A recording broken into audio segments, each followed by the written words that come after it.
नमस्ते India, promise थोड़े ज्यादा का। नमस्कार।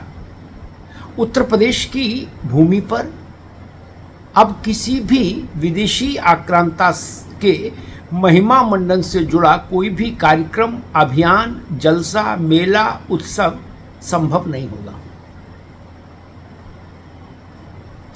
कोई भी ऐसा सार्वजनिक कार्यक्रम जो विदेशी या किसी विदेशी आक्रांता को, हमलावर को महिमा मंडित करता हो, वो उत्तर प्रदेश में अब संभव नहीं। ये लक्ष्मण रेखा कल मुख्यमंत्री योगी आदित्यनाथ ने खुद खींच दी, सार्वजनिक तौर पर, मंच से, बाइक से। ये बड़ा दृष्टिकोण है, ये बड़ी बात है कि वैचारिक तौर पर एक निर्णय लिया गया कि जो लोग भारत के अपराधी हैं, जिन्होंने भारत पर हमला किया, देश के मान और सम्मान के साथ खेलने का दुस्साहस किया, उनके महिमा मंडन के किसी भी प्रयास को अनुमति नहीं दी जाए।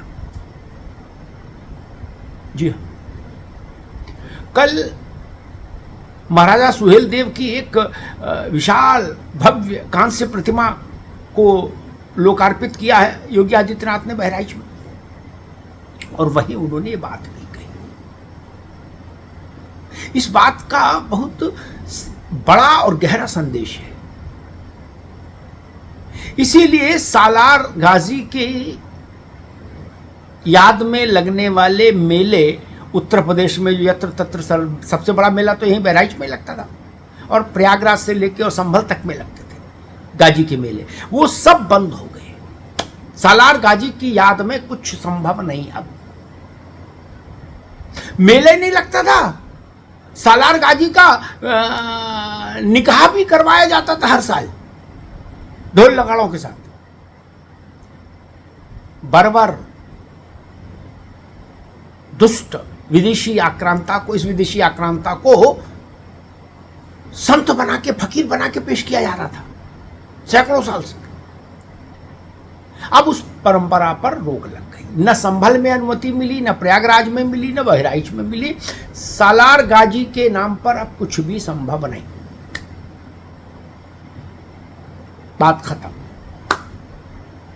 अब पूर्वांचल की राजनीति, कहीं ऐसा ना हो कि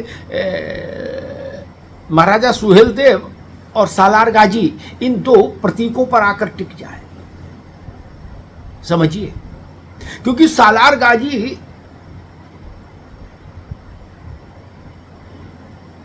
को लेकर पूर्वांचल में एक वर्ग में जो भावनाएं हैं, वो भी उफान मारेंगी। जिसे महाराजा सुहेलदेव की जो स्थिति है पूर्वांचल में, वो एक महानायक जैसी है, लार्जर देन लाइफ, एक लीजेंड के तौर पर। लेकिन सालार गाजी की मजार पर भी भीड़ लगती है, तो कुछ लोगों को ये बेहतर अवसर भी लग सकता है कि सालार गाजी को प्रतीक बना लो अपना। राजनीति तो बड़ी विचित्र चीज होती है। संभल में सालार गाजी की याद में मेला पर जो लोग, कौन लोग अनुमति मांगने गए थे प्रशासन से, वो किस दल के लोग थे, ये सबके सामने है। बहराइच में भी ये स्थिति, प्रयागराज में भी ये स्थिति। तो क्या पूर्वांचल की राजनीति अब दो प्रतीकों में के इर्द गिर्द बटेगी?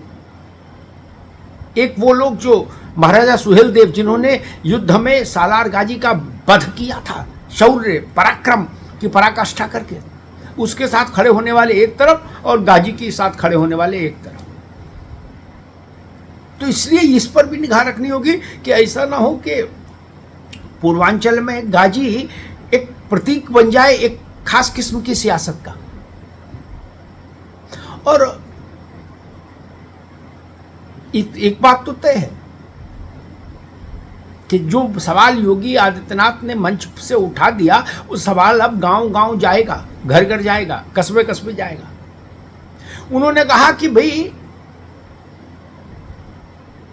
कुछ दलों ने कभी विदेशी आक्रांताओं की आलोचना नहीं की, ना गाजी की, ना गजनी की, ना मुगलों की, और जितने लुटेरे आए बिन कासिम से लेके और यहां तक, क्यों आलोचना क्यों नहीं की? कुछ नेताओं ने, कुछ दलों ने कभी? योगी जी के मुताबिक वो आलोचना इसलिए नहीं की क्योंकि उनको लगता था कि अगर विदेशी आक्रांताओं की आलोचना करेंगे तो मुस्लिम वोट बैंक उनसे छिटक सकता है। ये भाव शायद उनके मन में रहा, लेकिन योगी ने इस बात को बिल्कुल साफ कर दिया और सतह पर लाकर खड़ा कर दिया। वो बता रहे हैं कि हम बिजली पासी को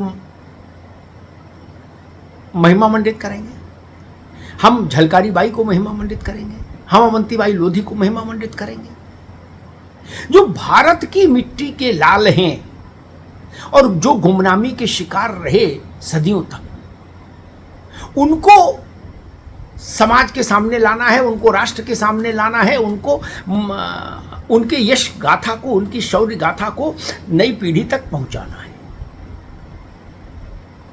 ये अपनी मिट्टी के नायकों को सम्मानित करने का एक अभियान है, लेकिन इसके समानांतर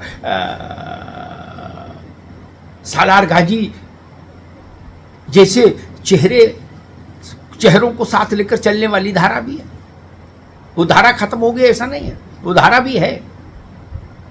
तो क्या अब उत्तर प्रदेश के पूर्वांचल की सियासत इन दो धाराओं के बीच में बहेगी? एक तरफ सालार गाजी को महान मानने वाले और दूसरी तरफ महाराजा सुहेल देव को महान मानने वाले। कुछ कुछ चेहरे उभर रहे हैं, कुछ कुछ अक्स बन रहे हैं। योगी आदित्यनाथ ने इस लड़ाई को और शार्प कर दिया और धार दे दी, ये कह के कि आक्रांता का महिमा मंडन स्वीकार्य नहीं होगा, किसी सूरत में नहीं होगा। तो अब वो लोग कहाँ जाएंगे जो कभी औरंगजेब का, तो कभी बाबर का, तो कभी हुमायूं का, तो कभी सालार गाजी का, तो कभी बिन कासिम का, कभी गजनी का, कभी गौरी का गाहे बगाहे महिमा मंडन करते रहते हैं? ये बड़ा प्रश्न है। वो लोग क्या करेंगे?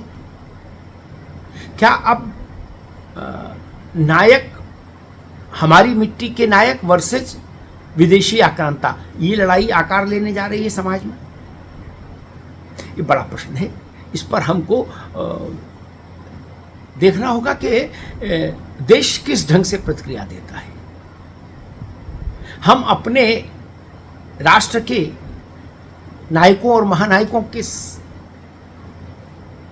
की थाती के साथ खुद को जोड़ते हैं, या हम विदेशी आक्रांताओं के कब्रों पर, दरगाहों पर, मकबरों पर, मज़ारों पर जाकर मेला लगाना चाहते हैं? ये बड़ा प्रश्न है। नमस्ते इंडिया, प्रॉमिस थोड़े ज्यादा का।